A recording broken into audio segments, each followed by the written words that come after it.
Bismillahirrahmanirrahim. Assalamualaikum warahmatullahi wabarakatuh. Jumpa lagi dengan kami Ngenet, yaitu segala sesuatu tentang dunia internet.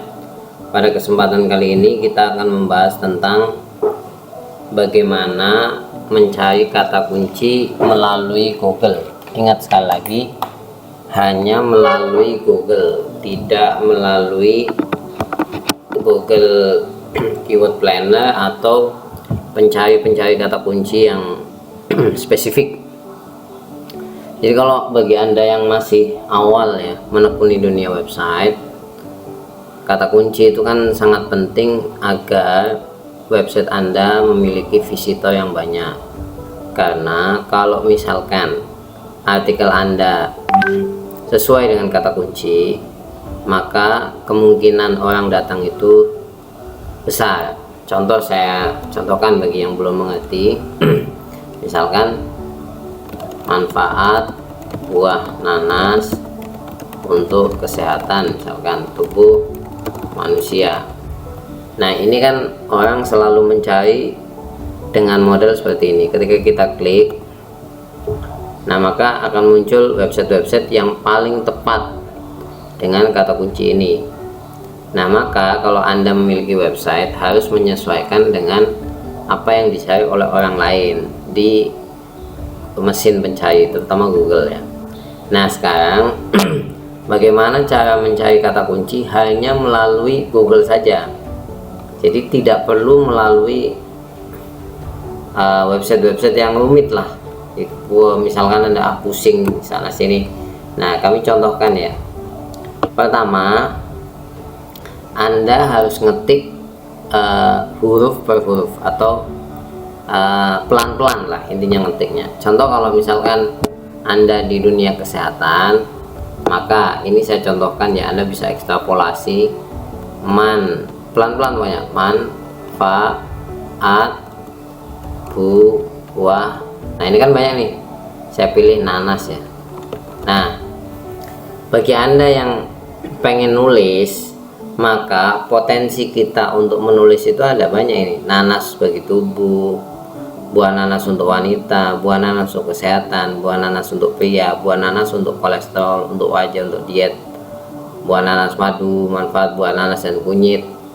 Dan perlu menjadi perhatian, semakin kecil kata kunci yang kita sasar, maka semakin banyak pesaing. Maksudnya semakin kecil itu, kalau cuma 2 kata gini, manfaat nanas misalkan. Nah, ini yang bersaing, websitenya cukup banyak. Saya klik ya, ada suara.com, ada suara.com, maaf, ada Jove ini, Halo Dokter ini kan udah terkenal banget ya. Kemudian Dinas Kesehatan, ada Kompas, Kontan, pokoknya website-website besar lah. Maka saran saya, Anda pilih kata kunci yang semakin banyak katanya. Nah, buah nanas untuk ini, untuk apa aja nih? Misalnya Anda pilih untuk spesifik ya, untuk asam buat spesifik ini. Nah, maka Anda lihat di sini masih ada kontan. Nah, Sunpad ini ya mulai ada muncul website-website biasa lah. Nakita ini muncul website-website yang nama-namanya itu ya nama-nama yang jarang kita dengar. Kominfo ya, di sini kan apa namanya, Kominfo itu kan menyebarkan berita apakah hoax atau betul ya, karena dia tidak spesifik tentang kesehatan tapi dia bisa masuk dan lain sebagainya. Maka Anda pilih kata kunci yang agak panjang. Nah, ini cara yang pertama, Anda lihat ya. Jadi yang pertama itu dari kolom Google ini, kolomnya ini, pencarian ini yang pertama. Yang kedua, Anda bisa mencari kata kunci dari sini. Ini orang juga bertanya, ini penting ini. Anda kalau mau buat website menjawab pertanyaan ini gak habis-habis ya, ini ya. Nah, ini kan merujuk kepada website sebetulnya. terus apa efek samping makan buah nanas. Nah, itu juga masih banyak ini. Apakah buah nanas? Wah, ini banyak banget. Anda tinggal memilih salah satu di antara yang ini. Kalau ada yang bertanya apa bedanya di kolom pertanyaan ini dengan yang ada di atas ini, bedanya adalah jumlah pencarian. Kalau sini itu sangat banyak lah manfaat buah nanas seperti ini, ya sangat banyak sekali yang mencari, tapi ini sudah lebih spesifik. Nah, kalau saran saya, kalau website Anda baru atau baru masuk di dunia website, jangan langsung menyasar kata kunci yang ada di kolom ini, yang 3 kata, 2 kata, janganlah. Sayang kita terlalu banyak. Maka di sini aja nih. Sakit apa yang tidak boleh makan nanas? Nah, ini Anda pasti masih bisa lah. Saya contohkan ya, sakit apa yang saya klik di sini. Kita lihat pesaingnya. Halodoc masih, Jove, Klik Dokter, Madeka, Liputan 6, Halo Dokter, Suara. Nah, website-website ini tidak spesifik tentang rata-rata ya, tidak spesifik tentang kesehatan atau asupan gizi. Ya rata-rata tentang umum. Kompas, Kontan ya. Kontan itu ini kan website bisnis sebenarnya, tapi dia masuk di unsur kesehatan. Nah, saran saya Anda masuk di spesifik buat website kesehatan masih bisa lah. Nah, ini yang kedua. Jadi Anda menjawab pertanyaan ini, bolehkah penyakit lambung makan nanas? Nah, ini.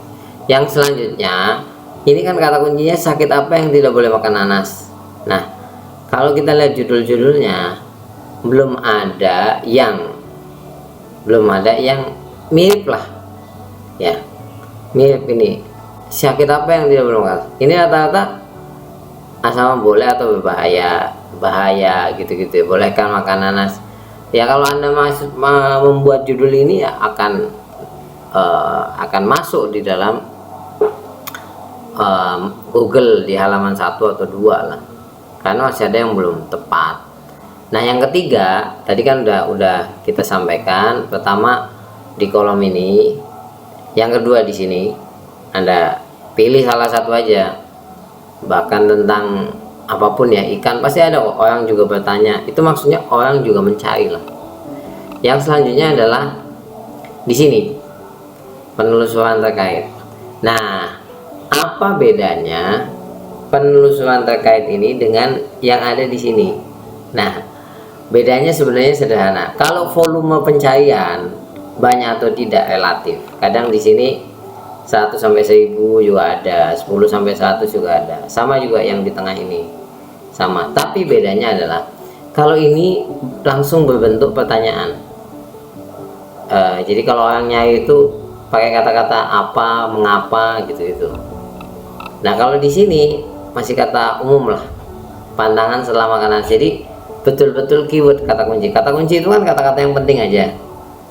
Contoh misalkan pandangan setelah makan nanas, ya ditulis saja pandangan setelah makan nanas. Kalau jadi kalimat tanya di sini biasanya bahaya makan setelah konsumsi buah nanas, biasanya seperti itu. Nah, ini Anda bisa menggunakan Google saja untuk mencari kata kunci. Jadi 1 dari sini, 2 di sini, 3 di sini. Pokoknya saran kami kalau website Anda baru, mulai dari kata kunci yang jumlahnya banyak ya, 4 atau 5 gitu. Baru nanti kalau kontennya udah banyak masuk 3, masuk 2. Semoga bermanfaat ya, dan semangat. Pokoknya insya Allah pengetahuan ini bisa Anda gunakan untuk macam-macam, tidak hanya untuk website konten saja, untuk bisnis juga bisa. Terima kasih banyak. Assalamualaikum warahmatullahi wabarakatuh.